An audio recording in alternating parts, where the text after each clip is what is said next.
자, 안녕하십니까. 하이퍼림입니다. 자, 올해 특히 이제 재외국민 전형에서는 여러 입시의 변화들이 있죠. 그 중에서 가장 눈에 띄는 부분들은 2025년도 후기부터 서울대학교, 연세대학교가 자기소개서가 부활되어졌다는 점, 또 경희대학교 한의학과가 자기소개서가 부활되어졌다는 점, 이 점이 가장 큰 특징이 아닐까라는 생각이 듭니다. 원서 접수가 얼마 남지 않은 상황에서 아마 많은 분들이 지금쯤 되어지면 제출서류 준비도 끝났고 지원 대학도 어느 정도 결정하셨을 것 같고, 또 대학들마다 작성하는 비교과 활동 기록표도 어느 정도 작성이 되어지는데, 가장 고민하고 있는 부분들이 바로 자기소개서 작성이 아닐까라는 생각이 들어요. 실제 자소서를 쓰려고 하다 보면은 이게 완성하기가 결코 쉽지가 않거든요. 더군다나 이제 12년 특례의 경우는 2026학년도 전기부터 원서 접수의 횟수 제한이 풀려버렸죠. 이러다 보니까 서울대학교, 연세대학교, 경희대학교 한의학과에 원서 쓰는 학생들이 그만큼 많이 늘었다고 볼 수가 있고, 또 연세대학교는 연세대학교 일반 전형과 연세대학교 글로벌 인재 전형의 중복 지원이 가능하다 보니까 한글 자소서와 영문 자소서를 같이 작성하는 경우들이 많아요. 그러면 사실상 서울대부터 시작해서 경희대학까지 자소서를 쓴다면 서울대학교에 하나, 경희대학교에 하나, 그 다음에 연세대학교에 2개의 자소서 쓰니까 총 4개의 자소서를 쓰거나, 아무리 그렇지 않다 하더라도 2개나 3개 정도 자소서를 쓰는 학생들이 그만큼 많을 거라고 생각을 하는데, 이 자소서의 작성이 결코 쉽지가 않습니다.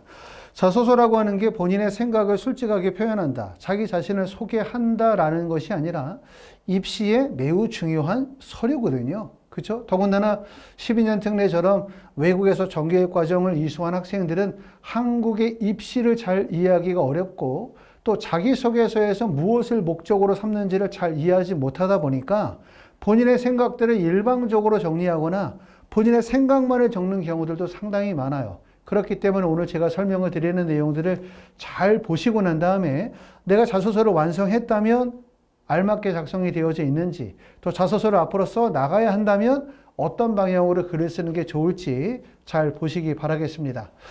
첫 번째, 서울대학교 자기소개서를 좀 한번 설명을 좀 드려보도록 하겠습니다.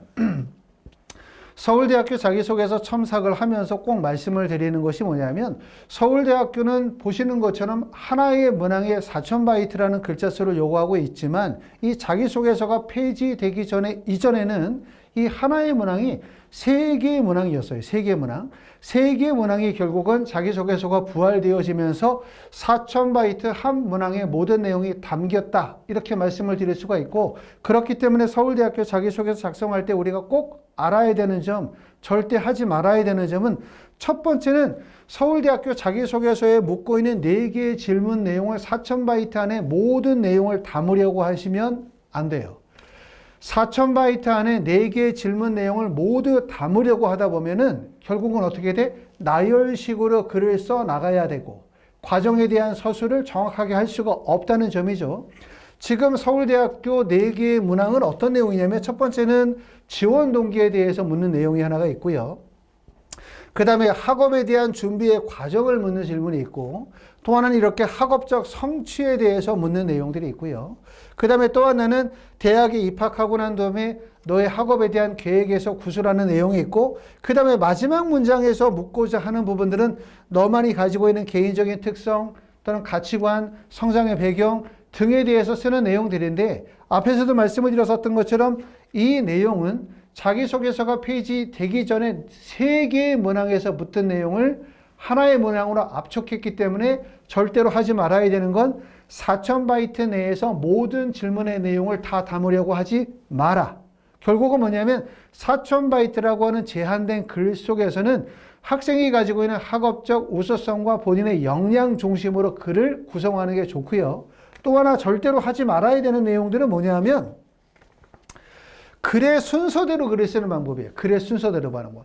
첫 번째는 글에서 요구하는 모든 내용을 다 쓰려고 하면 절대로 안 되고, 두 번째는 글의 순서대로 쓴다면 첫 번째는 지원 동기 쓰고, 두 번째는 학업에 대한 준비 과정 쓰고, 학업적 성취 쓰고, 그 다음에 대학 입학 후 학업 계획 쓰고, 그 다음에 개인적인 특성을 순서대로 글을 쓰려고 하시면 안 되고, 결국은 서울대학교 자기소개서에 묻는 내용, 글자 수는 제한이 되어져 있지만 이 안에서 글에 대한 구조나 설계를 잘 하셔가지고 본인의 역량과 우수성이 잘 보여질 수 있도록 작성하는 게 매우 중요하다. 다시 말하면 4000바이트 내에서 학생의 학업적 우수성과 활동의 우수성을 자기소개서 문항의 요구에 맞게끔 글의 구조를 짜고 작성하는 게 매우 중요하고요.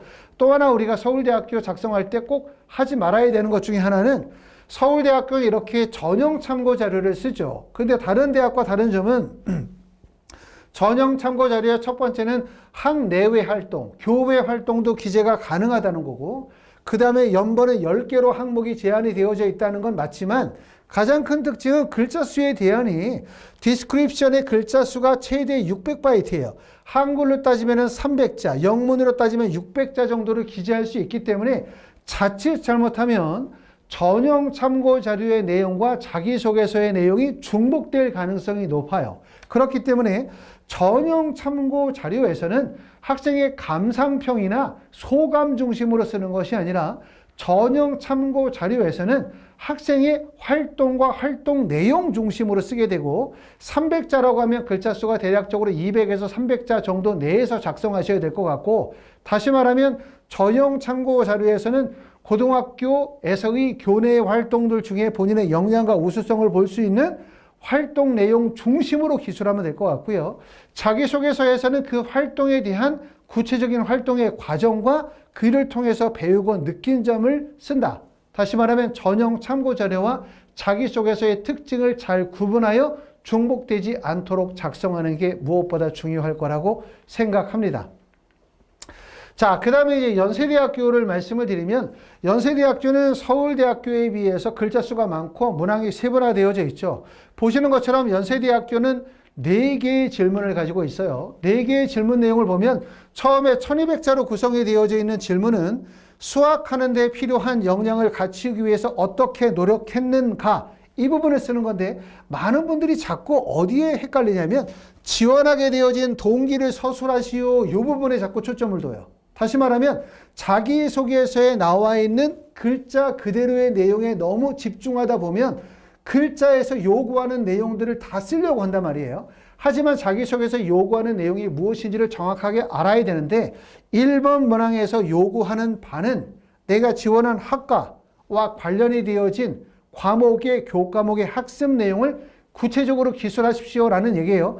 글자 수가 1200자로 되어져 있기 때문에 하나의 교과목의 내용을 쓸 수도 있어요. 하지만 그러기에는 글자 수가 좀 길죠. 그렇기 때문에 2개의 교과목, 다시 말하면 내가 만약에 의예과의 원서를 쓴다고 한다면 생명과학과 화학에 관한 내용을 쓴다든가, 경영학과의 원서를 쓴다고 한다면 수학과 이코노믹의 과목을 섞어서 쓴다든가, 2개의 과목을 서로 연계적으로 작성하는 게 도움이 될 것 같고, 1200자를 하나의 과목으로 작성하다 보면은 사실상 반복되어지는 가능성이 높아요. 그렇기 때문에 2개의 소재를 삼게 될 거고, 두 번째 문항에서 요구하는 부분은 뭐냐면 3개의 활동 중에서 하나를 선정하고 그 활동의 동기나 활동의 과정이나 본인의 역할과 활동 내용을 구체적으로 쓰는 건데, 여기서도 헷갈리면 안 되는 부분이 또 이 부분에 많이 쓰시는 분들이 많아요. 그 경험이 지원자 자신이나 주변에 어떠한 영향을 미쳤는지 구체적으로 서십시오. 이게 중요한 게 아닙니다. 이 내용이 중요한 게 아니고 2번 문항에서 제일 중요한 것은 활동의 동기, 활동의 과정, 활동의 역할에 대한 내용을 쓸 거고, 이 활동은 당연히 무슨 활동이냐면 학업과 연관성이 있는 활동이죠. 예를 들어 내가 의예과의 원서를 쓴다면 그 활동은 당연히 생명과학이나 과학과 관련된 활동이어야 할 거고, 경영학과의 원서를 쓰게 되면 경영과 관련이 되어진 활동이나 수학 동아리 활동이나 경영 이코노미 관련이 되어진 동아리 활동이 될 수 있을 거예요. 다시 말하면 지원한 학과와 관련성이 있는 학과이고 활동이고, 이 활동은 대부분 학술 관련된 활동이죠. 활동이라면 학술이라고 한다면 탐구 보고서를 작성을 했다든가 발표를 했다라든가 또는 조별 탐구를 했다라든가 와 같은 내용들이 탐구 내용으로 기술이 되어질 수 있을 거고, 세 번째 내용이 사실은 학생들이 글을 쓸 때 가장 어려운 거는 연세대학교는 3번 문항과 4번 문항이 가장 어려워요. 3번 문항 써라 이렇게 얘기하면 도전, 좌절, 실패.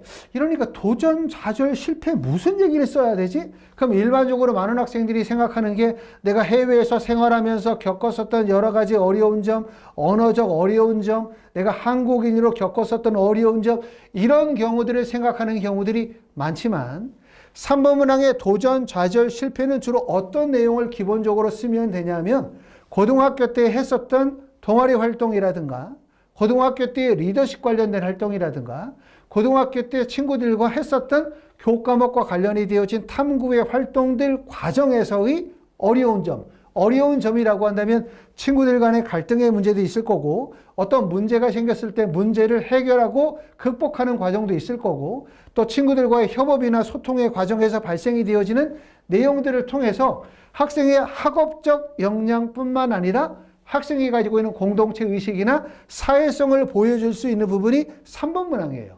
그 다음에 4번 문항에서는 지금 보시는 것처럼 지원자를 이해하는 데 필요한 사항이라고 되어져 있지만 이게 12년 특례라는 특징을 생각해 보면 이 글에다가는 어떤 내용을 쓰게 되냐면 내가 현재 거주하고 재학했었던 그 나라에 대해서 쓰는 게 좋아요. 내가 만약에 필리핀에서 지금 살고 있다. 내가 만약에 거주하는 나라가 인도다, 일본이다, 중국이다, 미국이다, 캐나다다, 아프리카다. 여러 나라들이 있겠죠. 그럼 내가 그 나라에서 오랫동안 살면서 느꼈었던 그 나라의 사람들, 또 그 나라의 문화, 그 나라의 종교, 그 나라의 자연적 경관 등 그 나라가 가지고 있는 특징에 대해서 설명하고 또 그러면서 내가 오랫동안 살아가면서 그 나라의 이런 여러 가지 특징들을 받아들이고 수용하고 존중하는 모습들을 통하고 이러한 것들이 결국은 내가 지원하는 학과와 어떤 연관성이 있는지 내가 가치관을 형성하고 내가 그런 자질들을 형성하는 데 어떠한 영향을 미쳤는지를 보여줄 수 있어요. 그러면 결국은 연세대학교 1번, 2번, 3번, 4번 문항에서는 학생이 가지고 있는 다양한 역량들이 구체적으로 드러날 수 있겠죠.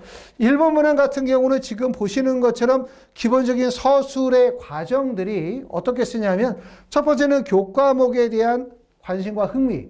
자기소개서에서 제일 중요한 부분들은 성취와 결과가 아니다. 많은 분들이 자소서를 쓸 때는 임팩트 있는 글을 쓰기를 희망하고 많은 분들이 자소서를 쓸 때는 고등학교 때 활동했었던 모든 내용들을 자소서에 다 담으려고 해요.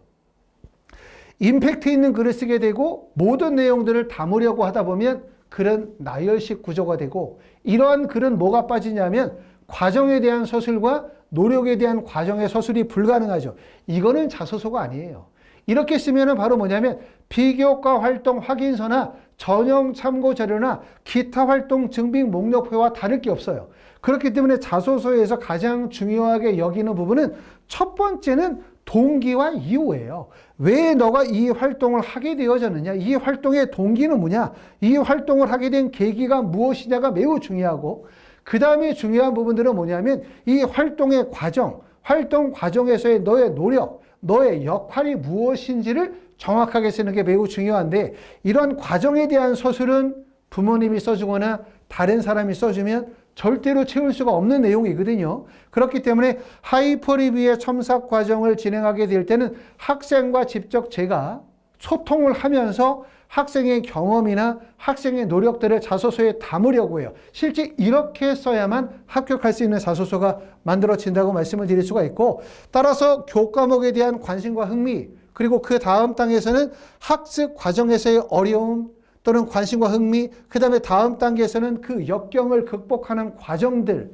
그 다음에 문제 해결 능력 그 다음에 성취와 결과 그 다음 과정에서는 배우고 느낀 점을 통해서 대학 입학 후에 탐구의 계획으로 발전하는 모습을 단계적으로 보여주는데 보통 일반적으로 학생들이 담고 있는 내용들이 이래요.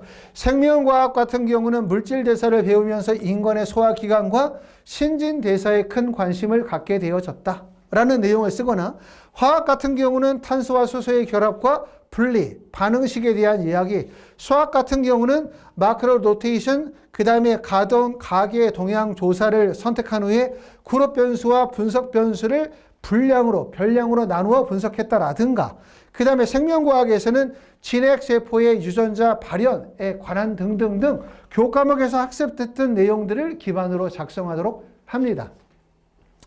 자, 두 번째는 이제 활동에 관한 내용인데 당연히 세 개의 활동들 중에서 가장 교과목과 연관이 되어진 본인의 가장 핵심적인 활동들을 담겠죠. 이 활동은 반드시 교과목과 관련된, 지원한 학과와 관련된 학술 활동이어야 된다는 점을 꼭 알아두셔야 돼요.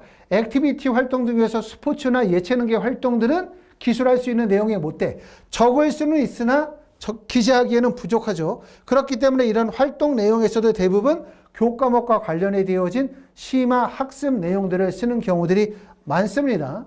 자, 세 번째는 도전자절 실패. 말씀을 드렸던 것처럼 도전이나 좌절이나 실패라고 하는 것이 개인적인 도전, 개인적인 좌절, 개인적인 실패를 언급하는 것이 아니라 고등학교 과정에서의 동아리 활동 과정에서, 고등학교 과정에서 학교의 리더십과 관련된 활동에서, 또는 고등학교 과정에서 교과목의 탐구나 발표나 조별과제 등등과 관련이 되어진 활동에서 드러나는 역량이라고 말씀을 드릴 수가 있고요.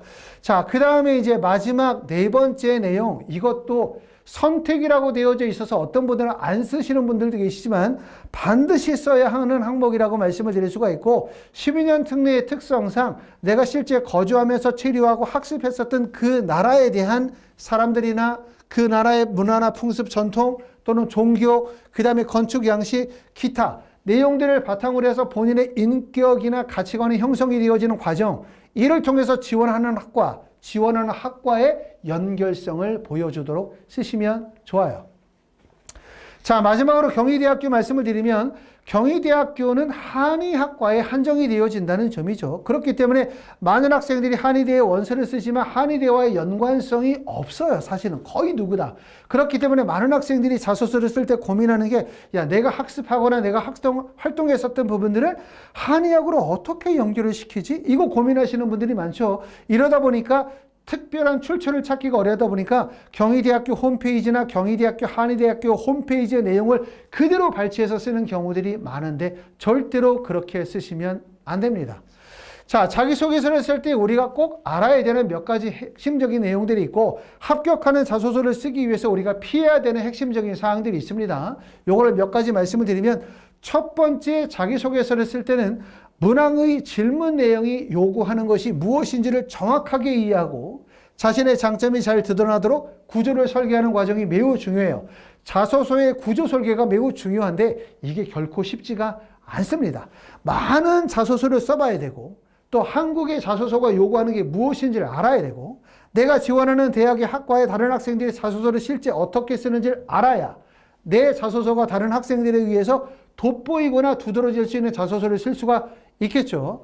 두 번째는 자기소개서는 일기가 아니다. 과도한 주장을 삼가하자. 특히 이 말씀 드리고 싶은 얘기는 많은 학생들이 자소서를 쓰다 보면 자신의 생각을 적어요. 생각. 자신의 생각, 자신의 주장을 일방적으로 펼치는 경우들이 있는데, 자기소개서는 자기를 소개하는 게 아니고 어떤 거냐면 고등학교 과정에서의 본인의 학업, 고등학교 과정에서의 본인의 활동, 내용을 중심으로 배우고 느낀 점을 적는 거죠. 결국은 일방적인 생각이나 주장을 적는 것이 아니라 학업과 활동의 경험을 통하여 적는다는 점, 이 점을 좀 말씀을 드리고 싶고, 세 번째는 자기소개서는 결과가 중요하지 않다. 제가 누누이 말씀을 드렸죠. 자기소개서 제일 중요한 거는 동기와 이유, 그 다음에 과정과 노력이 정말 중요합니다. 그 점에 초점을 두셔야 되고, 하지 말아야 되는 거는 대학의 입학처에서 글을 베끼거나 대학교의 학과에서 학과 소개나 커리큘럼을 베끼거나 대학의 인재상을 발췌해서 붙이려고 하는 거, 다시 말하면 대학의 코드 맞추기 자소서를 쓰려고 하는 거는 절대로 좋지 못해요.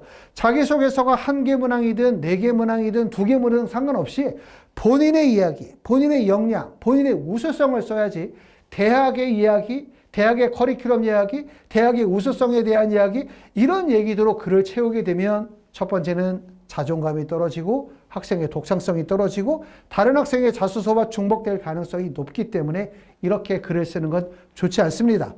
자기소개 쓸 게 없다고 생각하시는 분들도 많아요. 많은 분들이 막상 자소서를 쓰려고 하면 쓸 내용이 없거든요. 하지만 자소서에서는 대단한 활동을 쓸 수 있는 것이 아니라 작은 활동이라 하더라도 그 안에서 의미를 찾아내는 과정이 매우 중요하다고 할 수 있고, 부모님의 직업이라든가 가정의 황편이라든가 가정 또 부모님의 가훈이라든가 이런 것들, 또 부모님이 책을 추천해서 책을 읽었다든가, 어찌됐든 자기소개서 내에서 부모님에 대해서 언급하는 것은 좋지 않다. 독장성이 결여돼 보일 수 있기 때문에 그렇다는 말씀입니다. 자, 하이프리뷰에서는 자기소개서 첨삭 과정을 진행을 하게 되는데 대부분 해외에 계시는 분들이 많기 때문에 줌을 이용해서 저와 상담을 하면서 진행하게 되고, 원서 접수 일정이 얼마 남지 않기 때문에 원서 접수 이전까지 완벽하게 합격할 수 있는 자소서를 완성할 수 있도록 합니다. 이렇게 자기소개서 완성 프로그램도 있고요. 그 다음에 자기소개서를 쓰는 과정에서 중요한 게 실제 합격했었던 자소서를 탐색하는 과정도 매우 중요하거든요. 저희 하이퍼리뷰 홈페이지에 가면 합격한 자소서가 열람할 수가 있습니다. 그렇죠? 재외국민 전형의 학생들도 있고, 그 다음에 국내 수시 전형에 합격한 학생들도 있고, 또 내가 지원한 학과뿐만 아니라 여러 학과의 자소서가 있기 때문에 많은 학생들의 자소서를 읽다 보면 자소서를 어떻게 써야 될지, 실제 어느 정도 수준까지 떨어져 있지, 합격한 학생들의 자소서는 어느 정도 수준인지를 판단하실 수가 있습니다.